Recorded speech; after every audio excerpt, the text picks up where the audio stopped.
본 방송에서 제공하는 투자 정보는 투자 판단에 대한 조언입니다. 방송에서 제공하는 주식의 가치, 가격 상승 및 하락에 대해서는 방송사에서 보장하지 않습니다.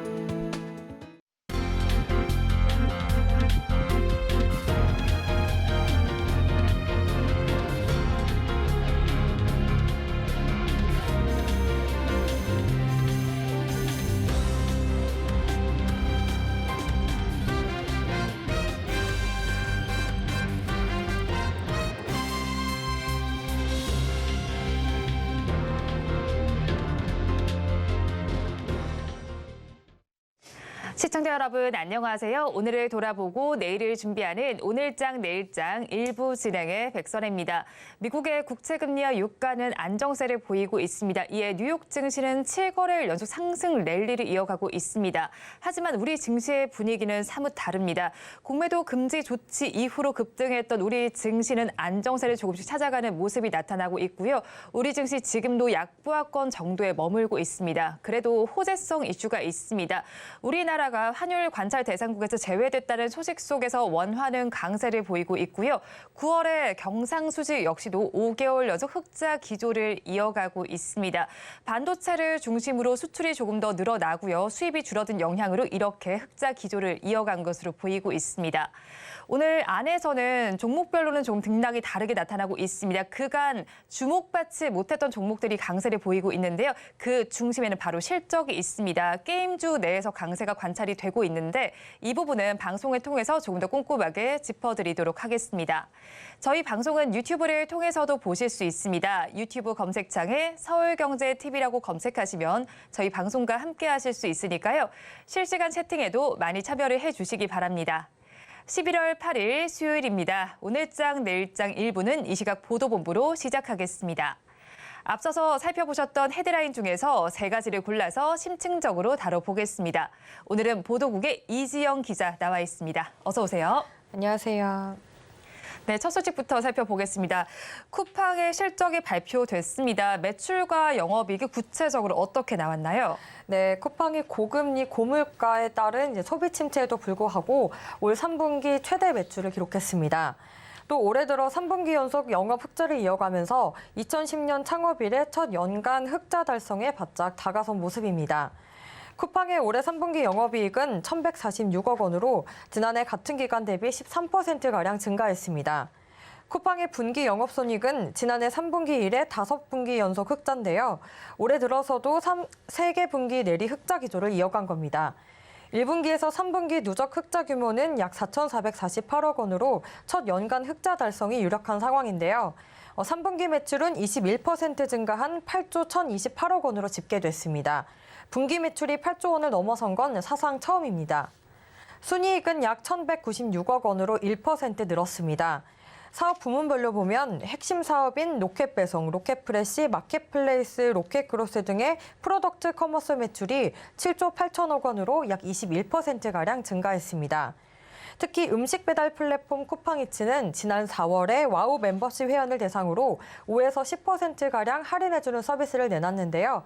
이때 거래량이 최대 2배까지 증가하는 등 가파른 성장세를 보였습니다.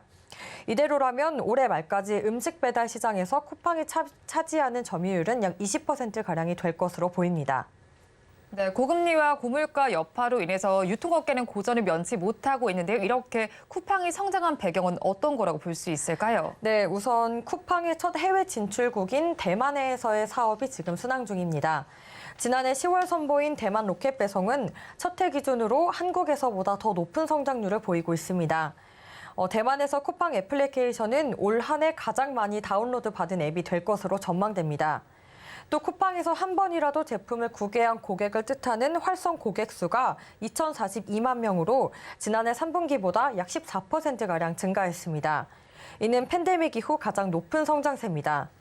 활성 고객 1인당 매출도 284달러에서 303달러로 약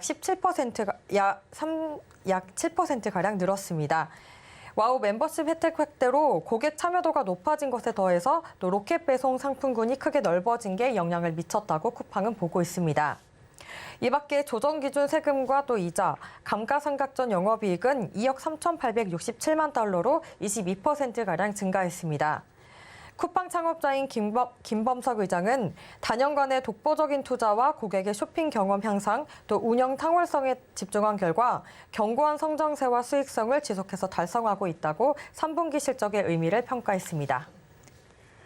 네, 다음 소식입니다. 최근에 정부가 은행권의 상생금융 확대를 주문하고 있습니다. 이에 보험 업계도 동참을 한다는 뜻을 밝히고 있는데 구체적으로 어떤 상품에서 어떻게 동참을 한다는 건가요? 네, 대형 손해보험사들은 의무보험인 자동차 보험료를 내년 추가로 인하하고 1.5에서 2%가량 이내에서 인하폭을 고심하고 있습니다.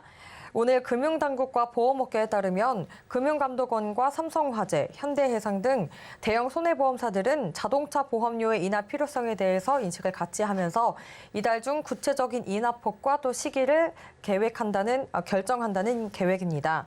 이는 예년 자동차 보험료 조정 시기보다 1개월에서 2개월가량 앞당겨진 건데요. 최근 상생금융 확대 기조에 따라서 조정 시기가 일러진 것으로 보입니다.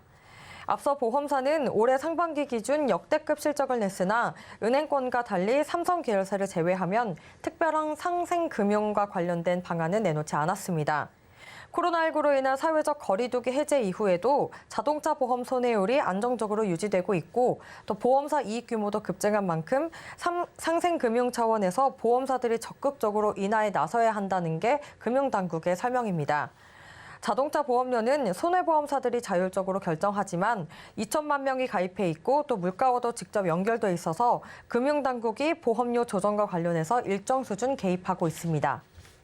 그러면 인하폭을 1.5에서 2% 수준으로 예상하는 이유는 어디서 찾을 수 있나요? 네, 우선 할인율이 너무 낮으면 결과적으로 보험료를 낮추고도 너무 눈높이에 맞지 않았다 이런 질타를 받을 수 있고 또 이익의 규모를 고려했을 때 1.5%에서 2%가 회사별로 적정 수준일 거라는 게 업계 관계자들의 설명입니다.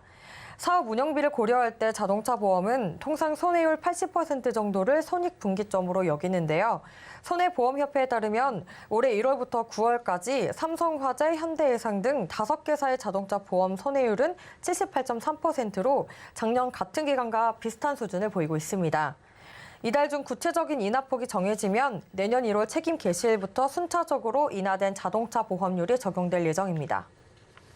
마지막 소식 살펴보겠습니다. 엔화 약세가 장기간 이어지게 되면서 엔테크라는 말까지 나오고 있습니다. 얼마나 많은 사람들이 엔화를 사들이고 있기에 이렇게 엔테크라는 말까지 나오는 건가요? 네, 원엔 환율이 15년여 만에 860원가량 떨어지자 엔화를 사들이는 사람이 대거 늘고 있습니다. 일본 여행이나 투자 목적으로 엔화 값이 쌀 때 미리 사두려는 수요가 늘어나면서 5대 시중은행의 엔화 예금 잔액은 약 10조 원에 육박한 상황입니다. 11월 들어서 사흘 동안 약 5,400억 원이 엔화 예금 통장으로 몰렸습니다. 엔저 현상이 당분간 지속될 거라고 예상되는 가운데 엔테크에 대한 인기는 계속될 것으로 보입니다. 금융권에 따르면 KB국민, 신한하나, 우리 NH농협은행 등 5대 시중은행의 엔화 예금 잔액은 지난 3일 기준 1조 1,110억 엔으로 집계됐습니다. 이는 지난 4월 5,978억 엔과 비교해 2배 가까이 늘어난 규모입니다. 엔화 예금은 4월 이후 8개월째 증가세를 기록하고 있는데요. 지난 6월 9천억 원대로 올라선 뒤 9월에는 1조 엔을 넘어서기도 했습니다. 11월 들어서는 그 증가폭이 더 커지고 있습니다. 3거래일 만에 621억 엔이 늘은 건데요. 이는 10월 한 달간 늘은 154억 엔보다 또 4배 이상 많은 규모입니다. 그러면 엔화 값이 이렇게 떨어진 이유는 뭔가요? 네, 일본은행이 나홀로 금융 완화 정책을 펼치면서 엔화 가치가 급락한 점이 영향을 미친 것으로 풀이됩니다. 미국과 유럽 등 대부분의 나라가 인플레이션을 잡기 위해 금리를 올리고 있는데요. 일본은 2016년 마이너스 금리를 도입한 뒤 현재까지 연 마이너스 0.1% 금리를 유지하고 있습니다. 지난 4월 초까지만 해도 100엔당 1,000원대를 기록했던 원엔 환율은 6월에 900원대 초반까지 급락했습니다. 이달 들어 15년 10개월 만에 880원대가 무너진 가운데 전날에는 867.38원을 기록하기도 했습니다. 이 때문에 엔화를 미리 사두려는 수요가 커지면서 엔화 예금 잔액이 늘어난 것으로 분석됩니다. 또 환차익을 노린 투자자도 늘고 있는 것도 영향을 끼쳤습니다. 가령 1,000만 원을 엔화 예금에 넣었는데 환율이 10% 오를 경우 환차익이 100만 원가량 발생합니다. 환율 변동에 따른 환차익은 비과세입니다. 다만 달러 예금 등과 달리 엔화 예금은 금리가 0%다 보니 이자 소득은 발생하지 않습니다. 이자에 부과되는 이자 소득세도 없습니다. 네, 오늘 이 시각 보도본부에서는 쿠팡의 3분기 실적부터 엔테크 유행 소식까지 전해드렸습니다. 보도국 이지영 기자와 함께했습니다. 오늘 말씀 고맙습니다. 감사합니다. 계속해서 시황센터 연결해서 이 시각 시장 상황 알아보겠습니다. 최유정 캐스터가 준비하고 있습니다. 시황센터 최유정입니다. 이번 주 널뛰기 장세를 보인 우리 시장, 장 초반까지만 해도 안정세를 찾나 싶었는데 장중 등락을 보이며 현재는 약보합권에서 움직이고 있습니다. 간밤 뉴욕 증시에서는 그동안 증시를 눌러오던 국제 유가와 국채 금리가 하락하면서 7거래일 연속 상승 랠리를 보여줬는데요.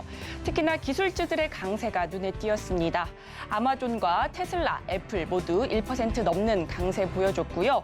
특히나 마이크로소프트는 오픈 AI 성장에 대한 낙관론에 힘입어 $360가 넘는 사상 최고가로 거래를 마치기도 했습니다. 이 같은 훈풍이 오늘 우리 시장에도 전해졌는데요. 장 초반 AI 관련주 강세 보이면서 코난 테크놀로지는 10% 넘는 오름세 보이기도 했는데요. 하지만 장중 상승폭을 일부 내려놓는 모습이었습니다. 이 밖에도 오늘 게임주가 전반적으로 강세 보이고 있는데요. 이에 관해서는 조금 뒤에 살펴보도록 하겠습니다. 그렇다면 이 시각 코스피 흐름 먼저 살펴보도록 하겠습니다. 먼저 코스피입니다. 오늘 상승하는 종목의 수가 450개를 넘어가는 가운데 시가총액 상위 종목 10위까지 살펴보면요. LG에너지솔루션과 삼성바이오로직스만이 강보합권에서 움직이고 있고요. 나머지 종목은 대부분 부진한 흐름 보여주고 있습니다. 오늘 코스피 지수 살펴보면요. 2460선에서 시작했는데요. 장중 하락 전환하면서 낙폭을 키워가다 현재는 약보합권인 2438선에서 움직이는 모습입니다. 이어서 수급도 살펴볼까요?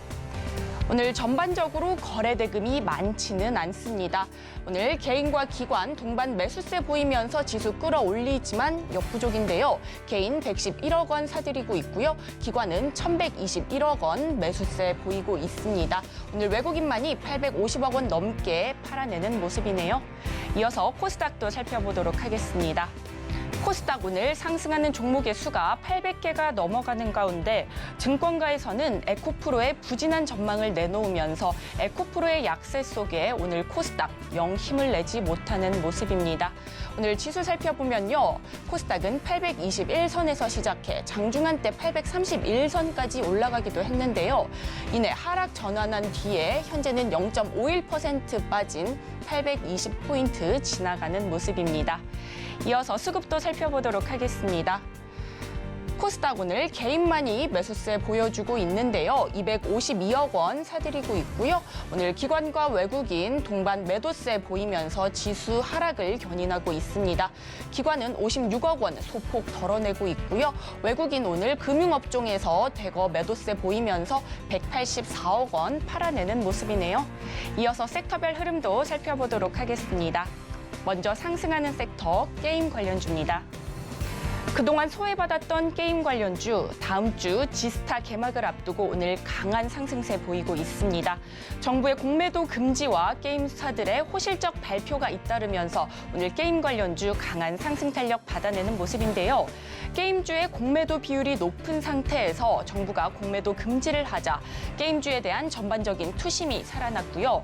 또 위메이드의 흑자 전환과 크래프톤의 어닝 서프라이즈를 발표하면서 게임 업종의 상승 기운이 전반적으로 번져가는 모습입니다. 관련주 살펴보도록 하겠습니다. 먼저 오늘 액토즈 소프트 상한가에 진입했고요. 현재까지도 풀리지 않는 모습입니다. 오늘 위메이드는 영업이익과 당기순이익이 모두 흑자로 전환하면서 관련주 일제히 강한 모습 보여주고 있는데요. 위메이드 22% 오름세 보이고 있고요. 위메이드 맥스 역시 23% 빨간불 켜내면서 14,230원에 거래가 되고 있습니다. 이어서 하락하는 섹터도 살펴보도록 하겠습니다. 정유, 가스 관련주입니다. 국제유가의 하락세에 오늘 국내 정유, 가스 관련주 일제히 부진한 흐름 보여주고 있습니다. 세계 2위 경제대국인 중국의 경제지표가 예상보다 부진하게 나타나면서 원유 수요 악화 우려를 부추기고 있습니다. WTI는 4% 넘게 떨어지며 77달러 선까지 내려왔는데요. 지난 7월 이후 최저치를 기록했습니다. 그렇다면 관련주 살펴보도록 하겠습니다. 오늘 흥구석유 6.25% 하락세 보이고 있고요. 이어서는 중앙에너비스가 약합니다. 5%대 내림세 보여주고 있고요. 극동유화는 현재 4% 내리면서 4,195원에 거래되는 모습입니다. 오늘 게임주 관련해서는요, 이어지는 코너에서 조금 더 자세하게 다뤄볼 예정이니까요. 계속해서 많은 시청 부탁드리겠습니다. 이상 시황센터 최유정이었습니다.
시시각각 변하는 시장의 이슈와 주가의 변동성에 투자 전략을 업데이트해보는 시간입니다. 오늘은 헤르메스 스타 김시은 팀장과 함께합니다. 어서 오세요. 네, 안녕하세요. 네, 먼저 시장 상황부터 알아보겠습니다. 시장이 혼조세로 출발한 이후에 지금은 모두 약보합권 정도에 머물고 있습니다. 오늘 주가의 향방을 가르고 있는 건 바로 실적입니다. 게임주 외에도 화장품주에서도 지금 흐름이 관찰되고 있는데 클리오와 카카오뱅크 역시도 호재적 속에서 주가가 좀 움직이고 있습니다. 특히나 앞서서 클리오의 경우에는 그 전에 LG생활건강과 아모레퍼시픽이 부진한 실적을 기록했고요. 그렇지만 클리오는 영업이익이 50% 이상이나 상회를 하는 모습이 나타나고 있습니다. 사실 조건이 그다지 좋지 못한 상황에서도 클리오가 이렇게 오른 데는 어떤 동력이 작용했을까요? 클리오 같은 경우에는 그동안 기존의 대형사라고 불렸던, 그러니까 아모레퍼시픽이라든지 LG생활건강과는 다른 모습들을 보여주고 있습니다. 실적에 대한 부분도 봤을 때 물론 두 대형 기업 같은 경우에는 조금씩 나아지려는 모습들이 나와주고 있지는 않아요. 하지만 클리오 같은 경우는 3분기 실적 굉장히 잘 나왔고 전년 동기 대비했을 때도 큰 폭으로 상회를 하고 있는 모습들을 보여주고 있습니다. 특히 3분기 매출 영업이익 같은 경우도 봤을 때 전년 동기 대비했을 때 24%, 128% 증가한 모습들을 보여줬고 작년 수치로도 증가를 했지만 MOM 대비, 그러니까 전분기 대비했을 때도 계속해서 증가하는 모습들을 보여주고 있어서 실제로 실적이 성장을 하고 있는 기업이라고 보시면 좋을 것 같아요. 아무래도 화장품 섹터를 조금 집중을 해볼 때는 중국과 비중국, 이쪽에 조금 더 집중해 볼 필요가 있는데 실제로 지금 주가의 퍼포먼스가 굉장히 잘 나오고 있고 실적도 계속해서 성장을 나가는 기업은 비중국 쪽에 조금 더 주력을 하고 있습니다. 클리오도 그와 같은 기업이라고 보시면 좋을 것 같은데 관련했을 때 비중국에 대한 매출 비중이 조금씩 줄어들고 있고 국내 쪽에서의 매출이 굉장히 잘 팔리고 있고 거기다가 더해서 미국이라든지 일본 쪽에서의 해외 성장세가 가파르게 나오고 있다는 점이 클리오의 좀 긍정적인 모멘텀이 아닐까라고 보여지고 있는데 상반기 기준으로 했을 때 일본 쪽에서 굉장히 잘 팔리고 있어요. 일본에서만 매출이 165억 원, 미국 같은 경우에 118억 원 수준을 좀 나오고 있다 보니까 이런 쪽에서의 매출 성장세는 계속해서 기대를 할 수밖에 없다. 특히 일본이라든지 미국 같은 경우는 지금 굉장히 주목도가 높습니다. 아무래도 우리나라 K 화장품이 침투를 진행을 하고 있고 침투를 계속해서 진행을 하고 있는데 관련했을 때 특히 일본 같은 경우는 우리나라 화장품 굉장히 큰 인기가 많아요. 제가 일본 좀 여행을 갔을 때 좀 괜찮은 화장품이 있나라고 보면은 대다수가 한국 화장품입니다. 네. 예전에는 제가 일본 여행을 갔을 때는 일본 화장품이 굉장히 경쟁력이 높았는데 최근 들어서는 우리나라 화장품의 경쟁력이 굉장히 뛰어나게 나와주고 있고 특히 관련했을 때 일본 화장품 순위 매기는 사이트가 있는데 거기에서도 한국 화장품이 차트인을 굉장히 많이 시키고 있는 모습들 특히 1위에서 5위 정도에서 상위권 안에 많이 들어가는 제품이 한국 화장품이다 보니까 일본 쪽에서의 매출 성장세도 크게 기대가 된다. 미국 같은 경우는 페리페라라든지 판매가 굉장히 잘 진행이 되고 있고 네. 구달 쪽에서도 입점이 확대가 되면서 미국 같은 경우에서도 매출이 좀 기대가 된다라고 보시면 좋을 것 같은데 관련했을 때 미국 같은 경우에는 아직까지 침투율이 낮아요. 침투율이 낮다 보니까 앞으로 성장할 수 있는 매출의 폭 자체가 좀 크게 열려 있어서 미국 쪽에서의 성장성도 굉장히 기대가 된다는 점을 보면 클리오 같은 경우에는 전년 동기 대비 그리고 전분기 대비했을 때 실적도 계속 증가를 했지만 앞으로의 실적도 계속 기대가 되는 모습들을 보여주고 있다. 이렇게 정리하겠습니다. 네, 클리오는 미국과 일본 시장에서 성장성이 부각이 되고 있습니다. 그래서인지 호실적 속에 주가도 강세를 보이고 있습니다. 지금 윗꼬리가 달리긴 했지만 4%대 강세를 보이고 있고 오늘 52주 신고가를 경신하는 모습입니다.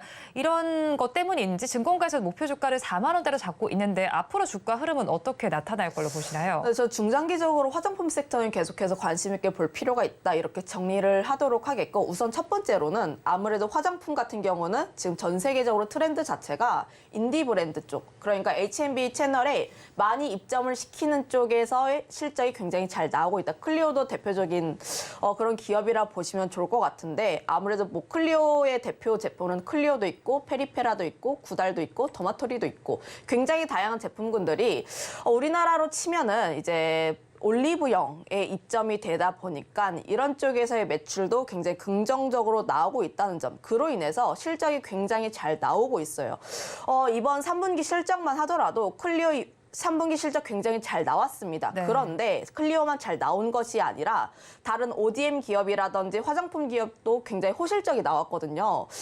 이틀 전에 그 장 마감한 다음에 코스메카 코리아와 잉그루드 랩 쪽에서의 실적이 발표가 되었는데 네. 그로 인해서 굉장히 큰 폭의 성장세가 나오면서 시간 외에서부터 강세 이뤘고 어제도 보면 코스메카 코리아 그렇게 어려운 시장 속에서도 15%대 강세 흐름들을 보여줬어요. 그만큼 지금 사람들은 화장품 섹터 쪽에서의 실적이 굉장히 잘 나오는 걸 기대를 하고 있고 앞으로의 성장성에 기대를 한다라고 보시면 좋을 것 같아서 관련했을 때 이런 흐름들은 계속해서 쫓아갈 볼 필요가 있다라고 정리를 하도록 하겠습니다. 거기서 조금 더 추가적으로 이야기를 하자면 클리오의 주가 차트 흐름을 봤을 때 네. 일정 박스권 라인대를 뚫었습니다.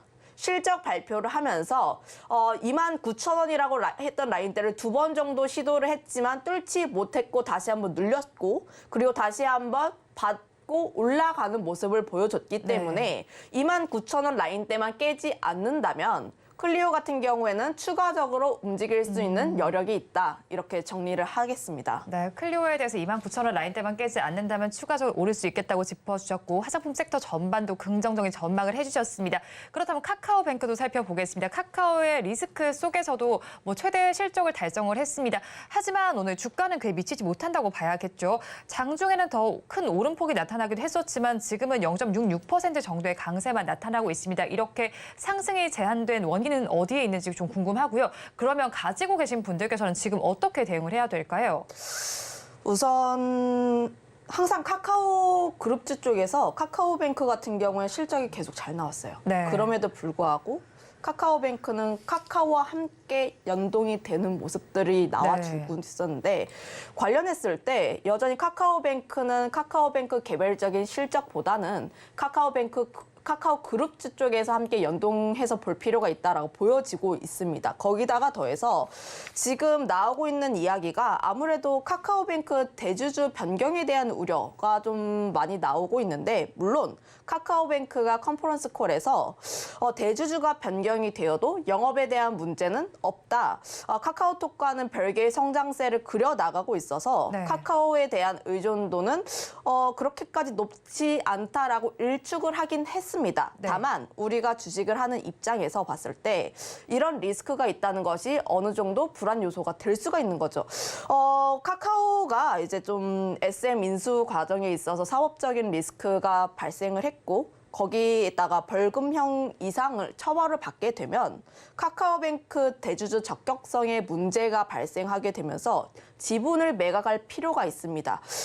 그 부분에 있어서 처벌을 받은 사실이 없어야 하는데 처벌을 받게 된다면 대주주가 변경이 될 가능성이 있다는 것이 네. 첫 번째 문제. 두 번째로는 대주주 지분을 좀 변경을 해야 되는데 누가 사줄 것인지에 대한 우려도 좀 남아있다 보니까 이런 불확실적인 리스크 요인이 있다 보니까 이런 부분을 조금 더 감안을 해본다면 카카오 그룹주 같은 경우에는 계속 보수적으로 볼 필요가 있지 않을까. 특히 제가 카카오 그룹주에 대해서는 항상 보수적으로 의견을 얘기를 했어요. 아무래도 우선 첫 번째로는 문어다발식에 대한 네. 부분 그리고 지금 플랫폼 같은 경우에는 규제가 계속 진행이 되고 있습니다. 카카오뱅크는 지금 혼자 실적이 잘 나왔음에도 불구하고 큰 틀에서는 카카오와 함께 엮여 있기 때문에 이런 부분들까지 조금 더 연결을 해본다면 카카오뱅크 같은 경우에는 조금 지금 심리적으로 봤을 때 투자 심리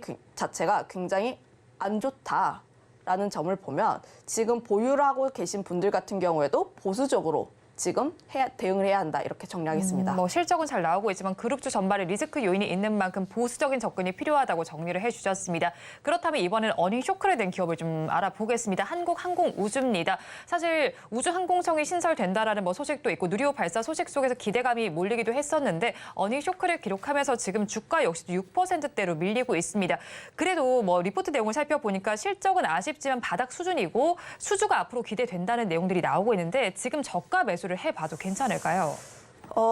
이게 굉장히 어려운 것 같아요. 실적 시즌이고 네. 실제로 한국항공우주 3분기 실적을 뜯어보면 전년 동기 대비했을 때 증가한 수치입니다. 3분기 실적, 매출, 영업이익이 전년 동기 대비했을 때 65%, 100%가 넘는 수치를 보였거든요. 3분기 실적 객관적인 수치로만 따지면 잘 해냈다는 건데 다만 이게 주식시장에 좀 어려운 점인 것 같아요. 우리의 기대치가 그에 미치지 못했다는 점. 네. 실제로 상반기 때 한국항공우주 실적이 조금 부진했습니다. 그래서 하반기에 대한 실적 기대감이 더 높았다라고 보시면 좋을 것 같은데 아무래도 상반기 때 이연된 매출이 하반기에 잡히다 보니까 하반기에는 실적이 더 좋아질 거야 라고 생각을 했지만 실제로 뚜껑을 열어놓고 보니까 좋아지긴 좋아졌는데 우리의 예상만큼은 나오지 않았다는 점이거든요. 그러면 한국항공우주가 지금 3분기 실적은 3분기 실적이고 그러면 앞으로 더 나아질 수 있는 무엇인가가 있을까라고 봤을 때 수주에 대한 부분인데 지금 관건은 아무래도 수주가 얼마나 체결이 되는지라고 네. 체크를 해보시면 좋을 것 같은데 그렇게까지 긍정적이진 않아요, 사실. 물론 이집트와 함께 협상을 좀 어느 정도 진행 중에 있고 네. 내년에 중동이라든지 이집트 쪽에서의 수주가 어느 정도 기대가 되고 있긴 하지만 현재 수주에 대한 수출액으로만 따졌을 때는 조금 부진합니다. 수주 전망치만 하더라도 4조 원 수준이었는데 현재 누적 신규 수주액은 2조 조금 넘긴 수준이다 보니까 남은 2달 동안에 이 수주를 실제로 채울 수 있는가에 대한 부분이 첫 번째 우려라고 보고 있어가지고 물론 4분기 실적 굉장히 잘 나올 것으로 기대를 하고 있긴 네. 하지만 수주가 계속해서 나오고 있는지 여부를 한번 체크를 한번 해보시고 저점에 대한 매수는 그 이후에 해도 늦지는 않다라는 의견 드려보도록 하겠습니다. 네, 수주가 어느 정도 나오는지 한번 눈에 찍히는 걸 봐야 된다라는 뜻이네요. 오늘 크게 좀 세 가지 섹터를 살펴봤습니다. 이 안에서 탑픽 종목 가지고 오셨을까요? 네, 화장품 섹터 같은 경우는 연말까지도 계속 관심 있게 볼 필요가 있지 않을까라는 의견 드려보도록 하겠고, 그로 인해서 화장품 섹터 쪽에서 코스메카 코리아라는 기업을 가지고 왔습니다. 화장품 섹터 내에서 화장품 OEM 기업이라고 보시면 좋을 것 같은데, 현재 해당 섹터 쪽에서 좀 견인을 하고 있는 대장주의 역할을 하고 있다라고 보시면 좋을 것 같고, 사실 뭐 시세로만 따지면 주도주의 역할을 하고 있어요. 시장 대비했을 때 굉장히 잘 움직이고 있는 종목인데, 다만 섹터 자체가 굉장히 중소형 쪽에서 움직이다 보니까 주도주로 불리지 못하고 있는 모습들.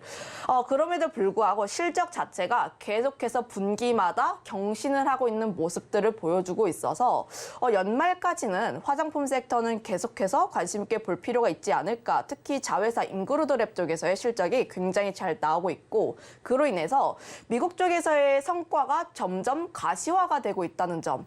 지금 미국 같은 경우에는 그동안 기초 화장품이라는 게 사실 소비가 잘 안 됐습니다.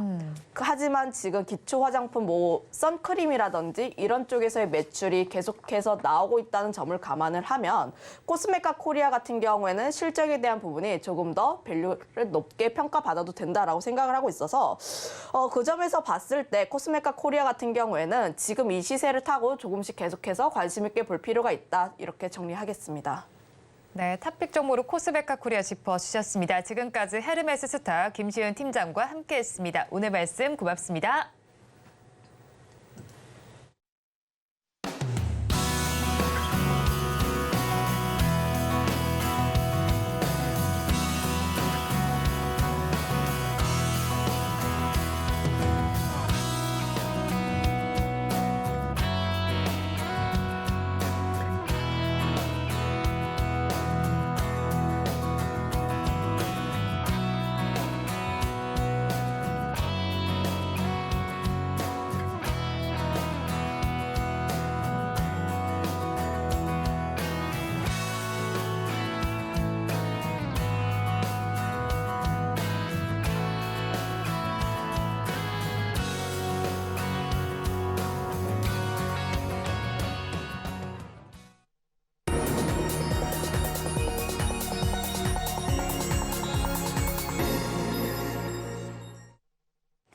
마켓 리더의 시선으로 글로벌 경제와 산업 트렌드를 체크하고 이걸 수익으로 연결해보는 시간, 고수의 선택 시간입니다. 오늘은 리더스 인덱스의 박주근 대표와 함께합니다. 어서 오세요. 네, 안녕하세요.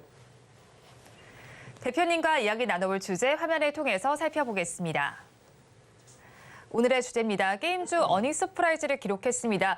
이렇게 상승 랠리 속에서 그러면 저희 전략은 어떻게 짜보면 좋을지 자세한 이야기 오늘 다뤄보도록 하겠습니다. 올해 상반기를 살펴보면요, 시장의 상승세 속에서도 게임주는 좀 외면을 받았다고 봐야겠습니다. 그래도 한시적 공매도 금지 조치 속에서 수혜를 받을 것으로 기대가 되고 있는데 하반기 게임 업황에 대해서는 어떻게 평가하실까요? 네, 지금 공매도 전면 금지와 그리고 실적 발표 이 두 개 네. 맞물리면서 게임주가 지금 관심을 받고 있죠.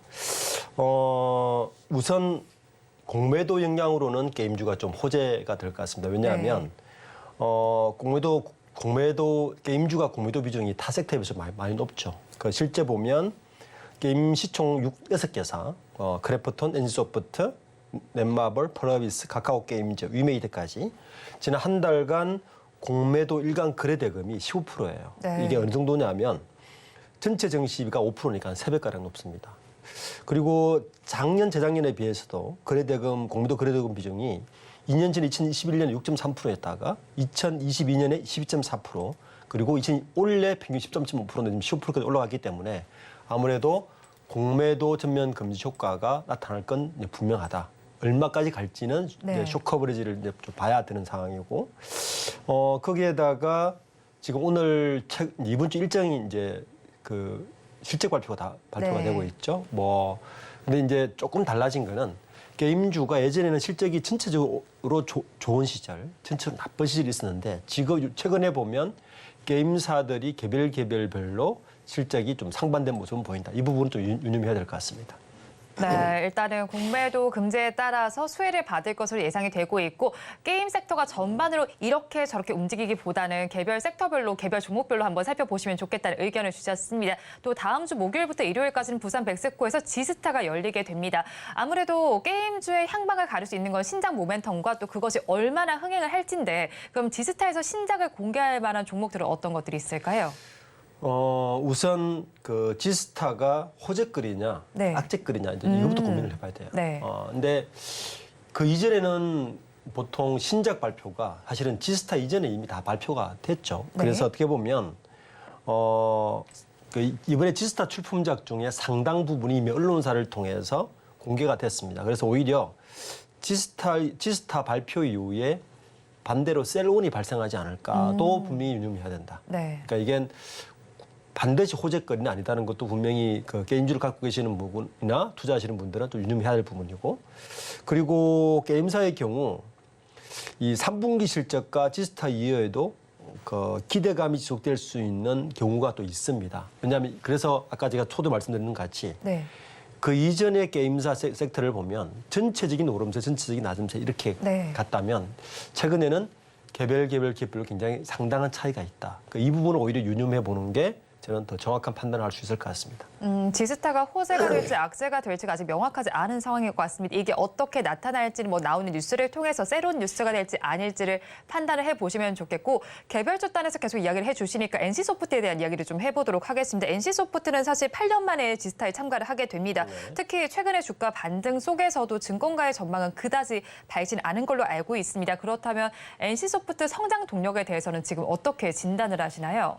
보통 우리 게임 섹터에서 3N, 그러니까 넥슨, 넷마블, 인소프트 이 세 개는 거의 같이 움직였죠. 근데 이번 3분기 실적을 보면 너무 다르다. 이제 우선 넥슨은 실적이 굉장히 좋아요. 네. 실적이 전년 동기 대비도 굉장히 좋은데, 일단 인소프트 경우에는 전년 동기 대비 한 32% 낮습니다. 실적이. 그리고 넷마블은 아예 적자 전환해요. 그래서 네. 3N들이 각자 다른 모습을 보이고 있는데, 우선 방금 우리가 이야기했던 NC소프트를 보면 우선 그 유저 락인의 유저들이 현재 가장 많이 쓰고 있는 게 리니지 아닙니까? 리니지 2M이라든지 네. 리니지 W인데 여기에 대한 매출 감소세가 너무 높아요. 이게 너무 악재다. 그런데도 불구하고 신작 출시가 대기하고 있는 게 지금 TL인데 네. 리니지 M이나 리니지 W에 대한 매출은 감소 추세인데 신작에 대해서 마케팅비는 60%나 상승했습니다. 그러니까 코스트가 상승하다 보니까 당연히 영업이익은 전년 동기 대비 30% 낮은 수준이다. 그래서 그 지금 3분기 실적을 보면 영업이익이 전년 3분기에 1,444억의 영업이익을 올렸는데 지금 추정되는 거는 약 325억, 300억 정도를 보거든요. 그런데 이 신작이 매출에 기여를 하는 시기가 네. 4분기도 아니고 최소한 내년은 돼야 이게 매출에 영향을 주기 때문에 실적 회복은 2025년까지 보는 경우도 있습니다. 2025년까지 실적 회복이 될지를 한번 살펴보셔야 된다. 좀 시차가 있다고 짚어주셨고요. 그럼 다른 종목도 한번 살펴보도록 할게요. 네오위즈를 좀 이어서 살펴보겠습니다. 좀 최근에 게임주 내에서 두각을 보였다고 볼 수가 있겠습니다. 신작인 피해 거짓이 글로벌적으로 인기를 끌고 있기도 하고요. 또 북미 있는 토급 영화사로부터 피해 거짓에 대해서 영화화를 제안을 받기도 했습니다. 내일 또 실적이 발표로 되기도 하는데 이 실적에 대한 전망 어떻게 하시는지 궁금하고요. 이 4분기의 전망은 어떻게 보실까요? 게임 섹터 중에서 요즘 가장 각광받고 있는 게 역시 네오위즈죠. 네. PA 거짓입니다. 아까 시간에 화장품 이야기를 하지 않았습니까? 네. 그런데 화장품하고 게임이 사실은 중국 영향 때문에 가장 잘 성장한 섹터였는데 네. 화장품이 굉장히 엉망인데 화장품 섹터도 보면 중국 시장에서 탈피한 기업들이 그나마 살아남아서 좋은 실적을 내고 있듯이 게임주도 비슷합니다. 그러니까 그 이전에 중국 유저들에게 굉장히 그 좋은 영향을 받았던 좋은 실적을 냈던 게임사들은 머물러 있었던 게임사들의 실적은 낮아지는 반면에 네. 지금 네오위즈 같이 새로운 형태 여기서는 이제 IP 형태거든요. 네. 그러니까 우리가 그 K컬처가 글로벌하게 커졌듯이 게임도 단순히 재미와 게임이 아니라 일종의 컨텐츠화 그리고 서사적인 스토리를 가지고 있는 IP를 가지고 있는 기업들이 그것을 IP를 게임화시킨 기업들이 최근에 각광을 받고 있습니다. 이제 그 중에 대표 주자가 사실 네오위저고 네. 네오위저의 대표 기업이 바로 피해 거짓입니다. 그래서 이것이 지금 글로벌 판매량 출시 한 달 만에 글로벌 네. 판매량 100만 장 돌파했고요. 그리고 방금 말씀하신 것 같이 영화화. 그러니까 이 IP의 소유권을 가지고 있는 K컬처가 굉장히 많은 수익 모델을 가지고 오듯이 지금 게임도 그런 형국으로 가고 있는데 그의 대표 주자가 현재 네오위저가 되고 있다. 그래서 요즘 굉장히 각광받고 있다. 이렇게 볼 수 있을 것 같습니다. 네오위즈는 피해 거짓의 대표적인 IP로 자리매김을 한 것으로 보입니다. 그렇다면 또 이제 또 빼놓고 볼 수 없는 게 바로 넥슨 게임즈가 아닐까 싶습니다. 사실 3N이라고 말씀을 해주셨는데 그 중에서 뭐 가장 좀 실적이 잘 나올 것으로 기대가 되기도 하고 1분기에 뭐 분기 최대 실적을 달성하기도 한 바가 있습니다. 또 이제 넥슨 역시도 자체 IP 흥행에 성공을 했기도 했고 신규 IP와 또 기존 IP 모두가 좀 시너지를 잘 내고 있는 네. 것으로 보이고 있어요. 그렇다면 넥슨이 실적실의 강자로 좀 자리매김을 할 수 있을까요? 3N 중에서는 가장 실적을 잘 내고 있죠. 그것도 마찬가지, 네오위저와 마찬가지로 넥슨도 고유의 IP를 가지고 있다는 게 특징입니다. 그러니까 넥슨도 지금 보면 올해 매출이 그 1조에서 1조 1천 억 정도를 보고 있고 영업이익은 현재 3천억대 후반까지 보고 있으니까 전년 동기 대비 매출은 12에서 20% 늘었고 영업이익은 거의 40%, 맥스면 40%가 느는 거거든요. 2분기에도 역시 매출 9천억에 영업이익 2,600억이었습니다. 굉장히 이제 3N 중에서 유일하게 실질이 고공행진을 하고 있는데 넥슨도 기존 MMORPG 위주의 게임에서 IP 위주의 게임으로 전환이 성공하면서 사실은 이런 역할을 하고 있기 때문에 최근에 분당에 가면 네. 분당 현대백화점, 네. 판교점이죠. 판교백화점 가면 넥슨이 블루 아카이브라고 팝업 스토어를 운영하고 있어요. 네. 그러니까 이런 IP들이 굉장히 이제 확대 재생산하고 있다는 걸 볼 수 있어서 앞으로 게임사들은 아마 이 IP 확보에 아마 굉장히 매달릴 것 같습니다. 네, 일단 IP 확보 여부가 굉장히 중요하다고 말씀해 주셨는데 앞서서 뭐 짚어주셨던 네오위즈의 경우에 조금 더 이야기를 나누고 싶은 부분이 있는데 매출 부분이 좀 확실치 않았던 것 같아요. 앞서서 말씀을 해주셨을 때 매출 부분에 대해서 조금 더 이야기해 주시겠어요?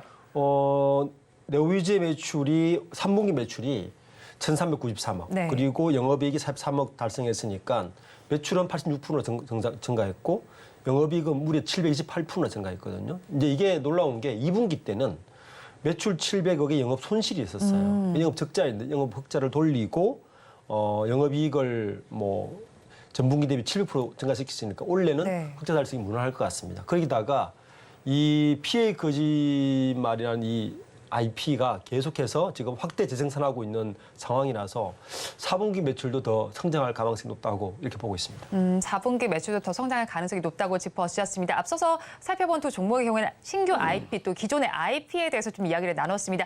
IP가 아무래도 게임 시장에 기폭제로 작용할 수밖에 없는 건 뭐 엔터테인먼트 사업과도 연관이 되기 때문이겠죠. 그렇다면 실제 게임 시장에 다소 주춤할 때도 IP를 가진 업체들은 좀 견조하게 움직였던 것 같습니다. 그렇다면 높은 경쟁력을 가진 곳은 어딜까요?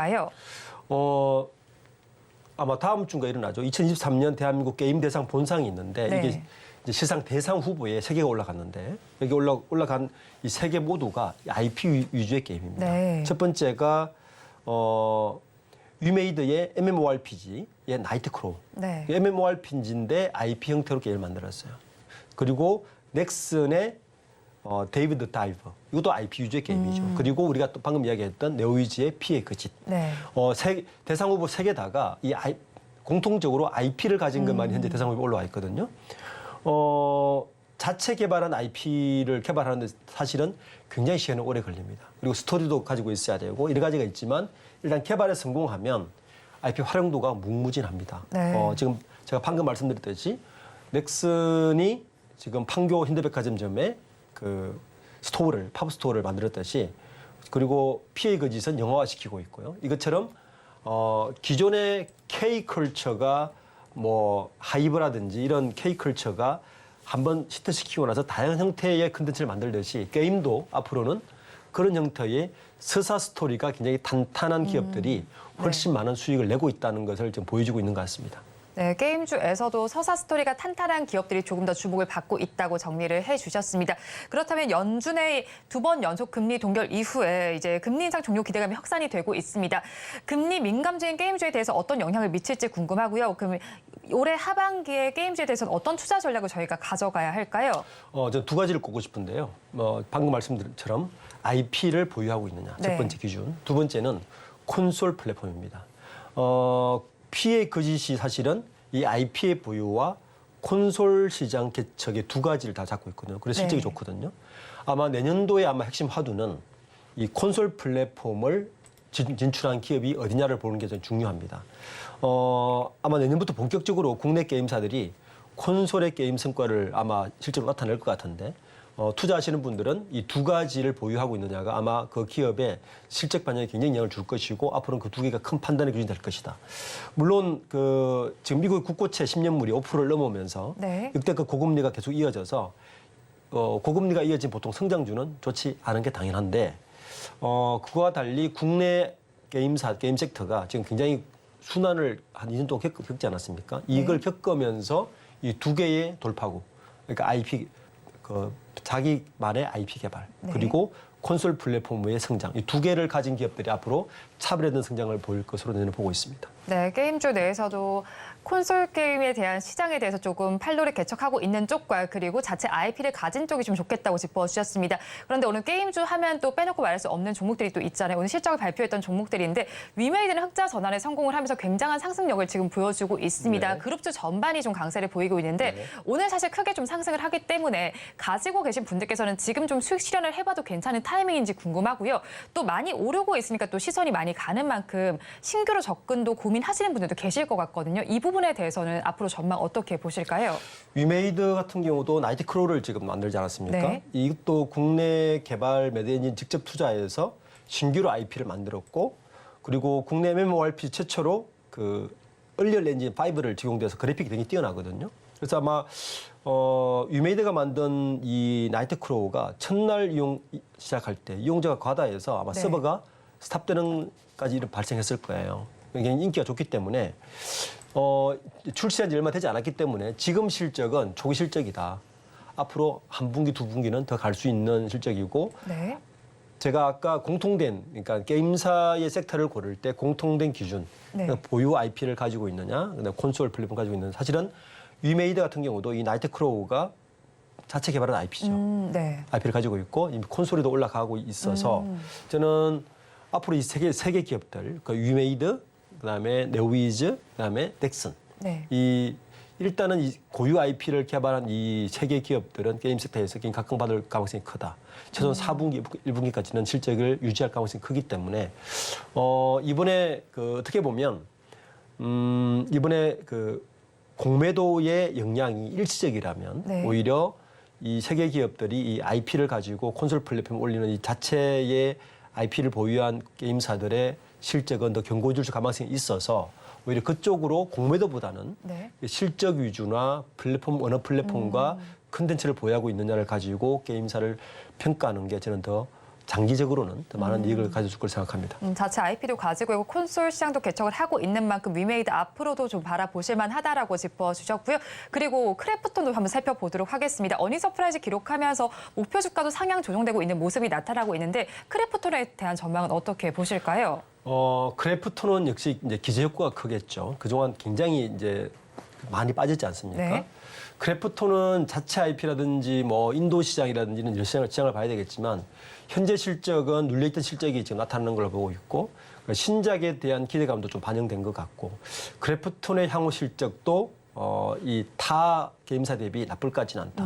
그러니까 공매도의 효과가 크래프톤에도 일부 영향을 좀 주고 있어서 주가는 오르고 있는 것 같지만 네. 나중에는 결국에는 공매도의 밀물이 다 썰물로 빠지고 나면 네. 결국에는 펀더멘탈이다. 펀더멘탈을 봐야 된다.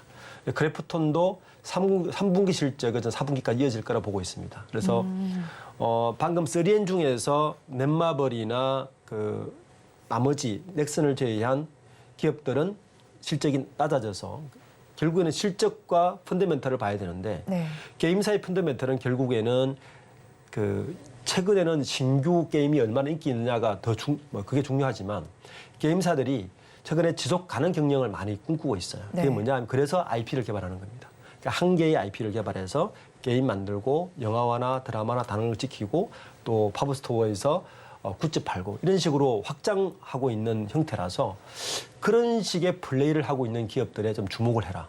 그것이 게임사를 그러니까 숏하게 그 수익을 내는 것도 있지만 좀 중장기적으로 볼 수 있는 성장주가 결국에는 기술주로 가는 형태로 갈 수 있는 또 게임주라서 그런 식으로 보는 것도 나쁘지 않다고 생각합니다. 네, 게임주에 대해서 중장기적으로 볼 수 있는 포인트까지 짚어주셨으니까 투자 의견에 참고를 해보시기 바랍니다. 지금까지 리더스 인덱스의 박주근 대표와 함께했습니다. 오늘 말씀 고맙습니다. 네, 감사합니다. 오늘장 내일장 일부에서 전해드린 내용 정리해서 보여드리겠습니다. 화면으로 확인해 보시죠. 오늘장 내일장 일부의 핵심입니다. 오늘 카카오뱅크는 호실적에도 대주주 리스크가 잔존하는 만큼 보수적인 대응이 필요하다고 짚어주셨습니다. 오늘 세 가지 섹터에 대해서 좀 알아봤습니다. 그중에서 탑픽 종목은 화장품 섹터에서 가지고 오셨는데요. 코스메카 코리아를 공략해 보자고 말씀해 주셨습니다. 역시나 OEM의 강자라고 짚어주신 만큼 한번 참고를 해보시고요. 마지막으로는 게임주 전반을 살펴봤습니다. 실적이 나오는 만큼 또 게임주는 주가도 반등을 해주고 있습니다. 우리나라 게임사는 콘솔 시장의 개척도 나서는 점이 호재입니다. 변수는 금리라는 점 염두에 두시기 바랍니다. 본 방송에서 제공하는 정보는 투자 판단에 대한 조언일 뿐 해당 주식의 가치와 수익률을 보장하지는 않습니다. 아울러 서울경제TV와 서울경제신문은 당사의 브랜드입니다. 최근 당사를 사칭하는 피해 사례가 늘어나는 만큼 각별히 주의해 주시기 바랍니다. 오늘장 내일장 1부에서 준비한 순서는 여기까지입니다. 저희는 잠시 후 2부로 돌아오겠습니다.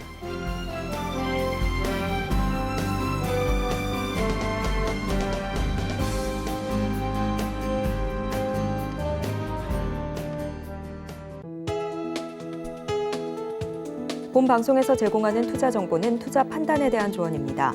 방송에서 제공하는 주식의 가치, 가격 상승 및 하락에 대해서는 방송사에서 보장하지 않습니다.